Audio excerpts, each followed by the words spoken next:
think they're going to show much better than even those numbers. But what you're going to see is you're going to see activity, that empty, dead sites, factories that are falling down.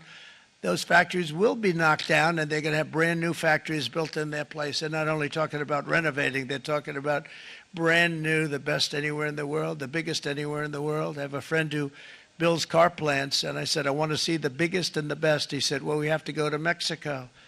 I said, no, I want to see it in the United States. He said, we're not building them in there. This is a year and a half ago during the campaign. He said, we're not building it. You'd have to go to Mexico.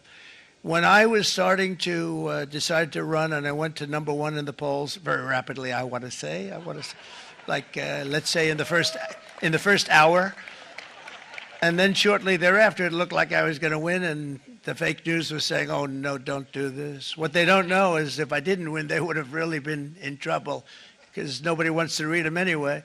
But I tell you what, when it looked like I was going to win, I announced that I was going to be doing exactly what we're talking about today. Great consistency, actually, because I've been talking about it for 40 years, but because I saw what was happening 40 years ago. If you look at my old speeches when I was young, very handsome, my old speeches, and that people would say, I'd be on a television show, I'd be talking about how we were being ripped off by these countries. I mean, nothing changes very much. The only thing that changed were the countries, but nothing really changes. But it's why it's such an honor. It's such an honor to be finally able to do this. If you look at China, I took in hundreds of billions of dollars in my term, hundreds of billions. They never paid 10 cents to any other president, and yet they paid hundreds of billions, so much so that Biden couldn't do anything. They wanted to try and terminate it because he had a very special relationship with China. You know what the relationship was? He had a special relationship. But the numbers were so big, that they couldn't do it. So they did ease it up. They did things that they shouldn't have done. They made it a lot more comfortable for them, but they couldn't do it because the numbers were hundreds of billions of dollars, and I did that. And we were on our way to doing something like incredible. And then we had a very bad election happen, a lot of bad things happened. So when I said we got to do it again, I said we have to make it too big to rig. And we made it too big to rig, and we won in records, and it was a monumental win. And it was such an honor to see so many of you, like Brian and your friends, here with us to celebrate, and to more importantly celebrate what we're doing, because that wouldn't be a full celebration if we didn't do this, because this will be an entirely different country in a short period of time.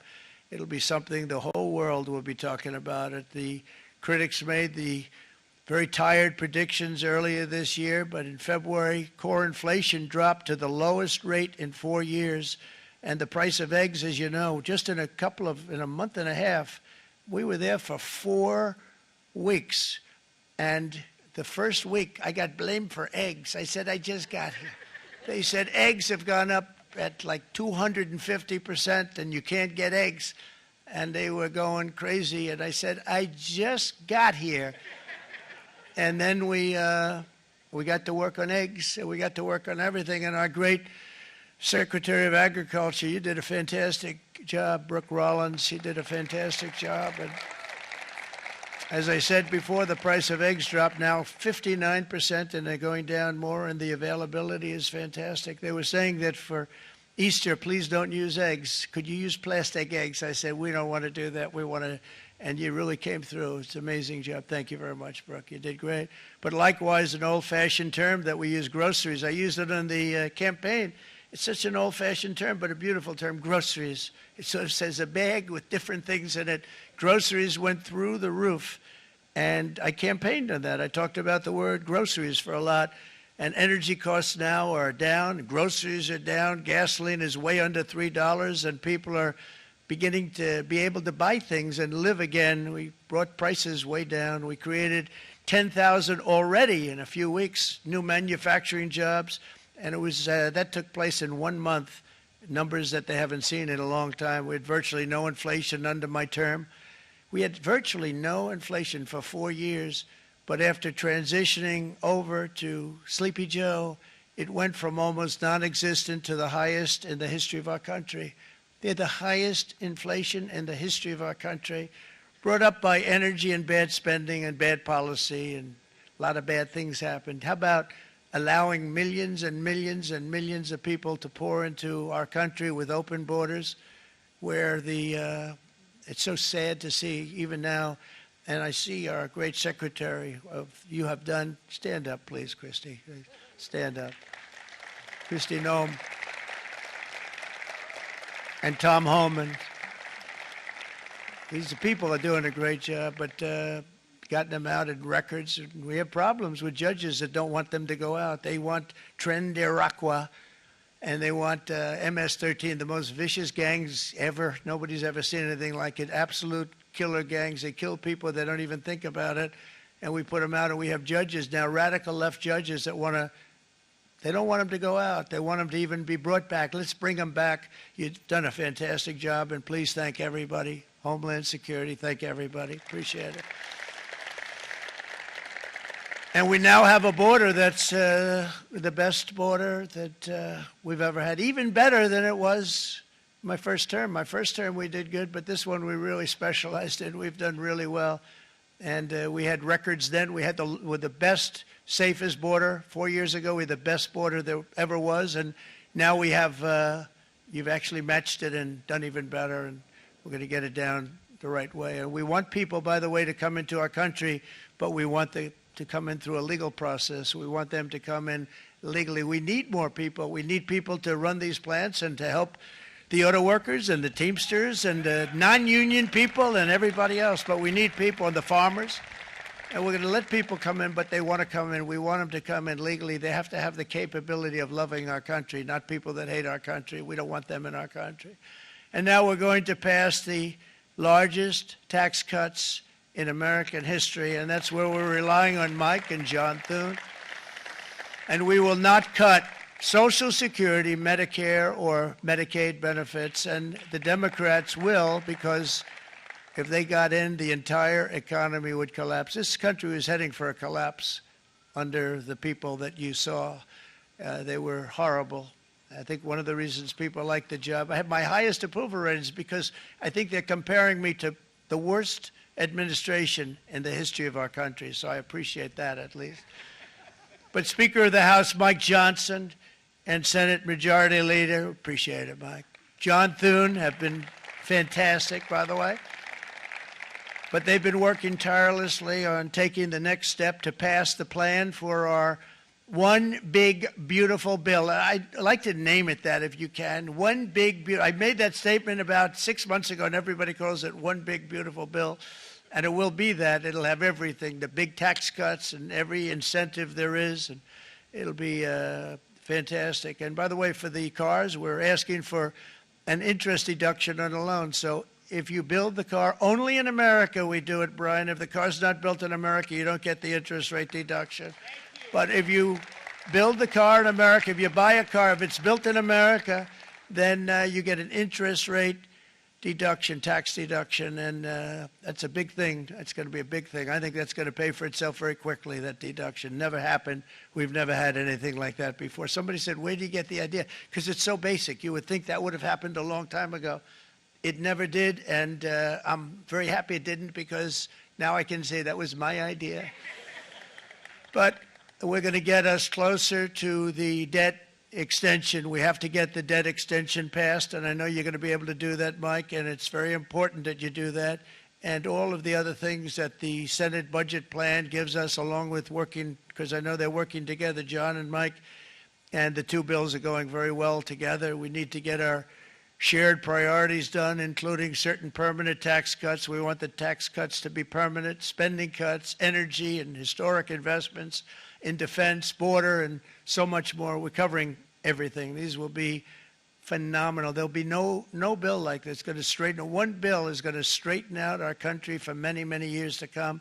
And we said, let's just do it and let's get it done. And some guys will love it and some guys will like it a little bit less because they're not getting what they were exactly looking for, but they're getting a lot. They'll never, if we get this done, it'll be the most incredible bill ever passed in the history of our Congress and Senate and congressmen, the senators and the congressmen, many of whom are here today, will be very proud of themselves. I really believe that. It's going to set us on a whole new prosperous path.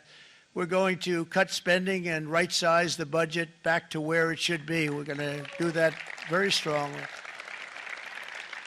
Thank you, Rick. Thank you. John, thank you. Oh, look at all of our senators over there. Oh, boy, that's a nice group of people. But I won't like them so much if they don't get this bill done. That's a great group. And Congressman, thank you very much. I appreciate it. Tremendous people. The Senate plan has my complete and total support, and the House plan likewise is very similar. They're moving along pretty much at the same clip, and as soon as you're ready, you'll show it to me, and I'm sure it'll have my support, Mike. Every Republican congressman and senator must unify. We have to unify. We can't be separated. We have to get it done. We have to get absolutely everything we can, and we have to take care of the American people. That's the only thing that matters. We have to take care of the American people first. We need to pass this bill immediately, get it done, including debt extension. From this day on, we're not going to let anyone tell us that American workers and families cannot have the future that they deserve. We're going to produce the cars and ships, chips, airplanes, minerals, and medicines that we need right here in America. The pharmaceutical companies are going to become roaring back. They're coming roaring back. They're all coming back to our country, because if they don't, they got a big tax to pay. And if they do, I'll be very happy, and you're going to be very happy, and you're going to be very safe. We're going to build our future with American hands, with American heart, American steel, and we're going to build it with American pride like we used to. We're approaching our 100th day as president and have been given credit by a lot of people, actually, even some of the fake news. Can you believe it? Which in this case hopefully isn't fake, for having done more in that time than any other administration in the history of our country in the first 100 days. I think we've had an amazing, in terms of what we've done, what we've gotten accomplished. I'd like to see if we can get that war ended and another war from not starting in the Middle East. We have to get Russia. They're losing 2,000 on average, 2,500 people a day, young people, soldiers, Russian. Think of that. 2,500 through some days, but on average, probably over about a 1 week period, it's 2,712, they say. They're losing those soldiers. They're dying. They're being decimated. And they're not from our country, but they're from other countries. But they're human beings. They're from Russia. They're from Ukraine in this period, most of them. And we're going to get it stopped. It's a senseless war that would have never happened if I was president, and it shouldn't be allowed to go on. And I think we're being given good cooperation by Russia and by Ukraine, but we have to get it stopped. It's humanity. It's humanity. It's a terrible thing. This will be a very big moment. I think you're going to remember today. It's going to be a free nation that we're dealing with. We're going to have a very free and beautiful nation. It's going to be Liberation Day in America, and it's going to be a day that hopefully you're going to look back in years to come and you're going to say, you know, he was right. This has turned out to be one of the most important days in the history of our country. God bless you, and God bless America. Thank you, everybody. Thank you very much. Thank you. Thank you very much.